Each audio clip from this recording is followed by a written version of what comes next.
All right, guys, welcome back into another episode of the show Baseball Podcast presented by Beyond the Monster. I am your host, Andrew Parker.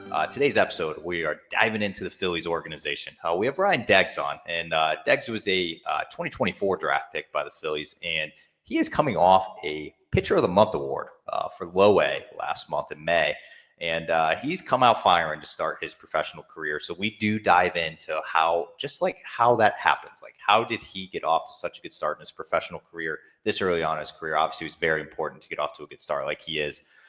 So we do talk about that. We obviously ask him a little bit about his offseason, just see like what kind of things he was doing to prep for this hot start that he's had to the year. He just transitioned to starting as well. So it's something new for him getting into that routine. So we do dive into all that and more.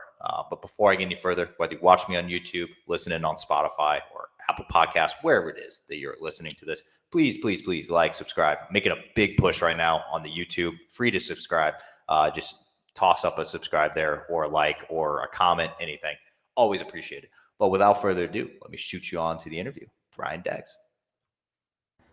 All right, I am joined by Ryan Degges of the Philadelphia Phillies organization, and Ryan is fresh off a Player of the Month award for Low-A this in May. It's actually been 2 weeks since then. It's kind of crazy. It's flew by a little bit, but coming off a Player of the Month, and that's exactly where I want to start.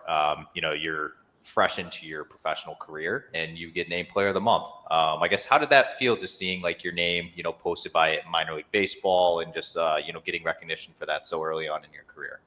Yeah, it was pretty cool. I mean, I didn't really expect it at first, but once it came up, saw it on a few things, and then I think I was excited to see some of the hard work I put in that paid off, and just trying to continue doing a lot of the same stuff I was doing.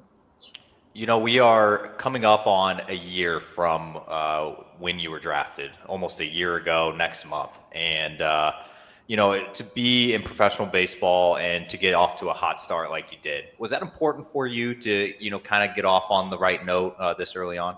Definitely. I think building that confidence early has been huge, and, getting myself to believe that I belong where I am is something I think that helps too. And, starting off this way has been really good for me mentally, and, but obviously things are not always going to go great. So finding out why things are working good right now and trying to continue that. And then, when the times come when things aren't going so good, which they do it everybody's career at some point, it's figuring out how to bounce back out of that as quick as possible.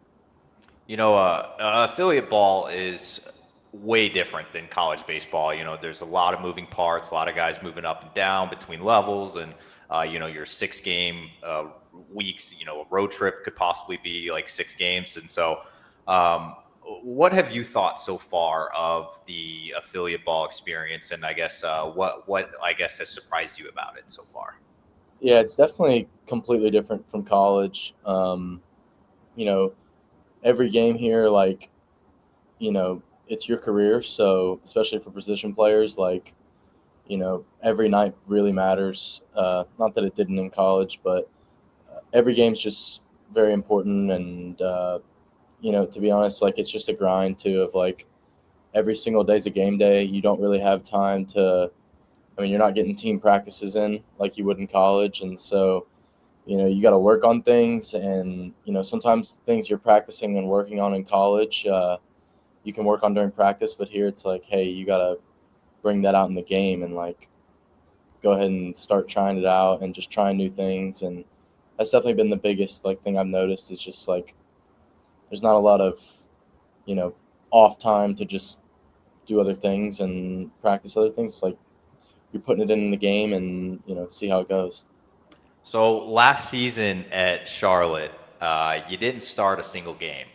And this year, you began the year in the bullpen, but your last 6 games you've pitched have been starts. Is that something new for you? Yeah, starting's definitely new. I didn't start at all last year in college, but that was the plan all along, was for me to eventually start this year once I got here. They wanted me to start, and early on we just had some other guys going, and we were doing some scheduled piggybacking, and eventually it just worked out to where I could sneak my way in there, and now I'm just getting used to that role. Is that something that how has that transition been? Because I know obviously the starting routine is much different than obviously being out of the bullpen. You don't know how many times you're going to throw during the week and all that. Obviously, with the starter, you have a set routine. Have you kind of settled into a good routine yet?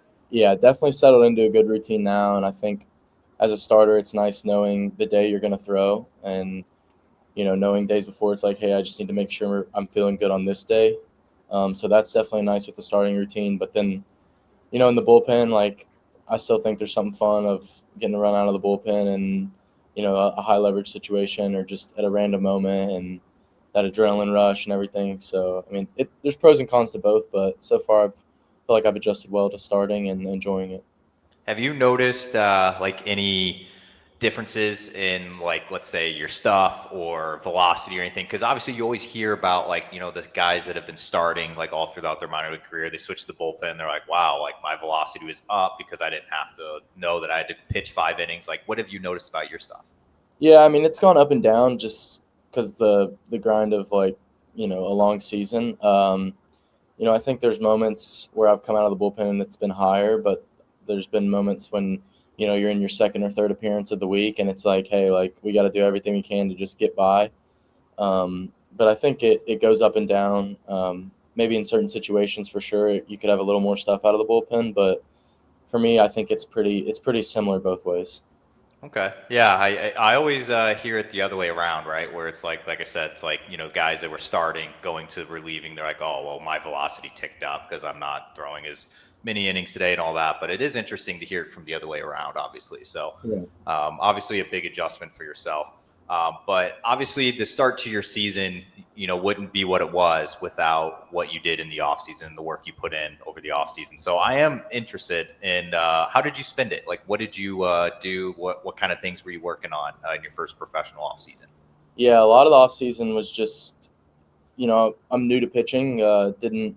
Didn't really become a full-time pitcher till last year in college. So I think a lot of it's just been repetition and learning routines for myself, learning what works for me, and just throwing more often. So like getting on the slope, feeling spin, feeling all that is just it's new, and I think more reps and more time has just been the biggest key for me. But spent a lot of the off season too, just trying to get my body ready for the long haul, and that combined with repetitions has been big for me.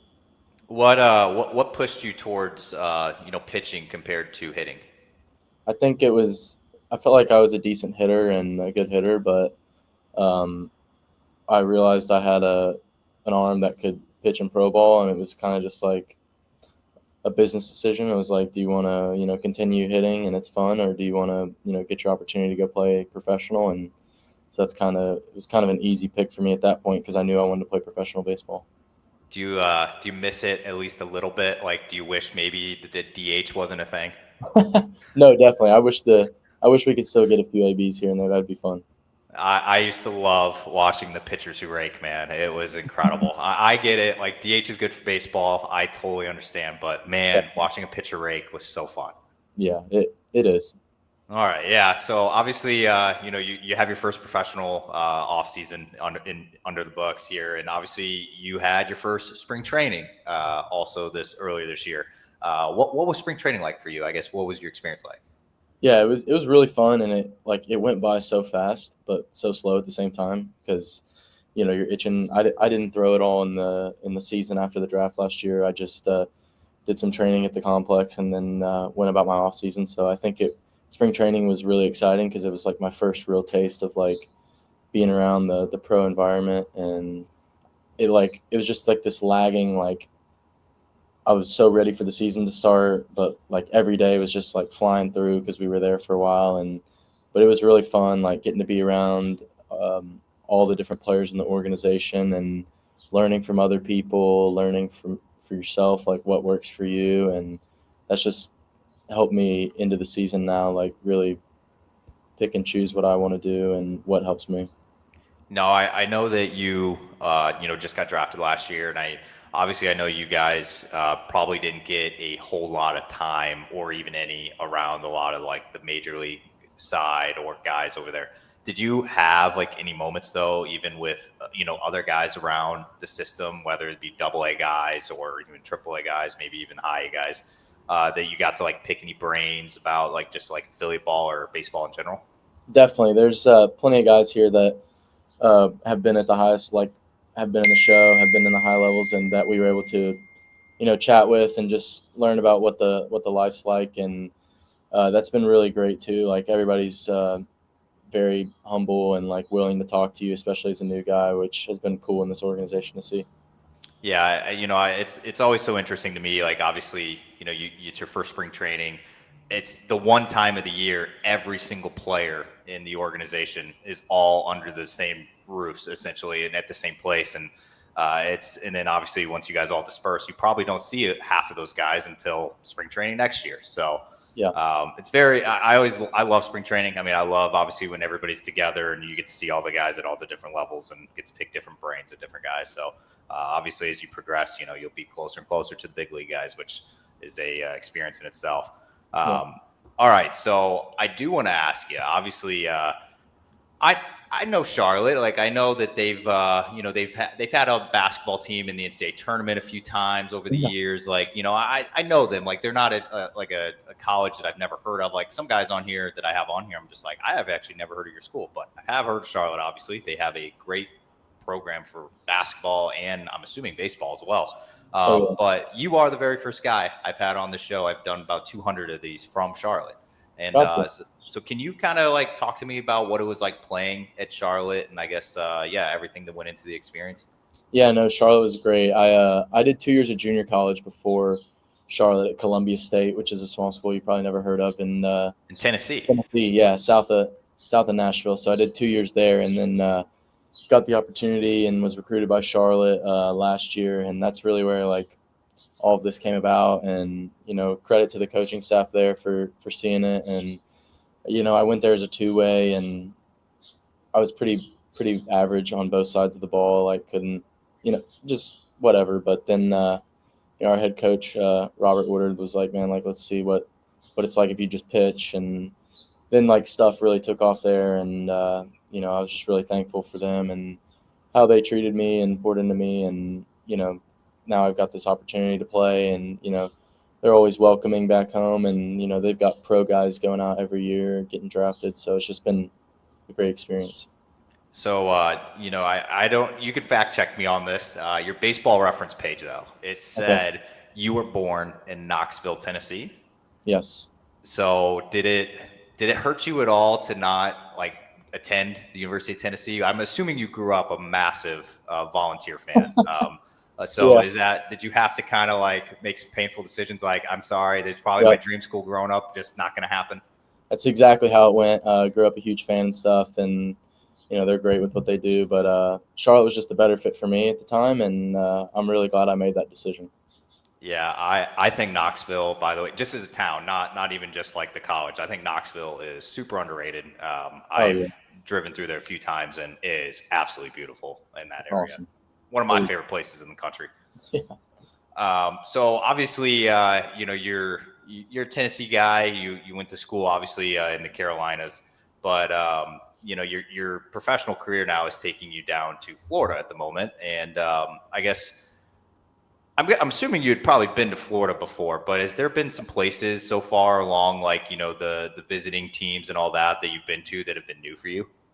Yeah, no, we actually, so with Charlotte last year was in 2024 was the first year in the American Conference, which plays their conference tournament down here in Clearwater at our Low-A at the Threshers Baycare Ballpark. So it was actually really funny. Like, we play our conference tournament, we come down here and, in Clearwater, and we're playing, and, I knew I had a chance to potentially be drafted, and I hadn't even talked to the Phillies really at all. And so it's just crazy how it ended up. Like I was back like a few months later at the place I was just playing my conference tournament. And so I had actually been to Clearwater for the first time a few months before I had been drafted. But yeah, this was the Tampa area. I'd been down here a few times, like growing up, like, for like a Tennessee football bowl game, for instance. But I hadn't been to a lot of, like, we went down to St. Lucie and Bradenton, and those are new places for me. And it's been really cool to kind of experience the state. And so, obviously, Low-A is down there in Florida, but once you get up to High A, you're starting to get a lot closer to, Philly fandom territory, obviously with Jersey and Reading. And, you only get closer to the big league squad as you go up. And are you excited to get, up closer to, around their, major league affiliate, around their fans? Like, is that something that excites you? Yeah, no, it's definitely exciting. Like everybody wants to move up, everybody wants to make it to the show. So I think like that'll be cool at some point. But for the most part, just trying to be like where my feet are and enjoy where I'm at. And Clearwater's a special place down here for the Phillies. But yeah, I'm definitely excited to get up there and at some point. All right, so every Monday in minor league baseball, you have an off day, and a lot of guys spin it in a lot of different ways. What are you doing on an off day? Generally getting around it on the course, or maybe sitting by the pool or something. Nothing crazy. I try to just do something non-baseball related. So is it usually a Monday tea time? Is that what you're saying? Yeah, like 9 times out of 10. I think you could probably ask 9 out of 10 pitchers, and they say they're on the. Whenever a pitcher tells me they're not pitching on off day or golfing on off days, I'm like, you are in the minority by far. Yeah, no, for sure. We'll have there'll be some times where we've got 3 tee times back to back, like the whole pitching staff's going out to play a game out there on the course. So like it's a good activity for us. Yeah, it's very rare to hear a pitcher not doing that, and I'll give hitters some slack because they say I've had some guys come on here and tell me that it messes with their swing, and you know what, I can't argue with that because I'm not the professional baseball player. So if that's what they think, that's what they think. All right, I got one question left for you here. Obviously, you're coming off a Player of the Month award in May. I know that probably wasn't something that was on your mind of like, I want to win that, but it happened. You did. And so we're creeping closer to the All-Star break, which is considered the midpoint of the season. Yeah. What are you trying to accomplish by then? Like, do you have any goals, like whether they're statistical goals, personal goals, anything? Like, is there anything that you want to accomplish by, let's say, All-Star break midseason? I think I haven't gone more than 5 innings at this point, so maybe get to that 6-inning threshold, just give us a better chance. But really, like staying with like what's been working for me. Obviously, throwing more strikes, maybe cut down some walks, but like nothing, like no particular like big goal at the moment for the All-Star break. Just trying to keep pounding the stone, doing going to work. All right, well, Ryan, I very much appreciate you hopping on, obviously on a start day too. I apologize for that, but thank you so much for the time. And obviously we're wishing you the best of luck heading forward for the rest of 25, but thank you so much. I appreciate it, man. Thank you for having me.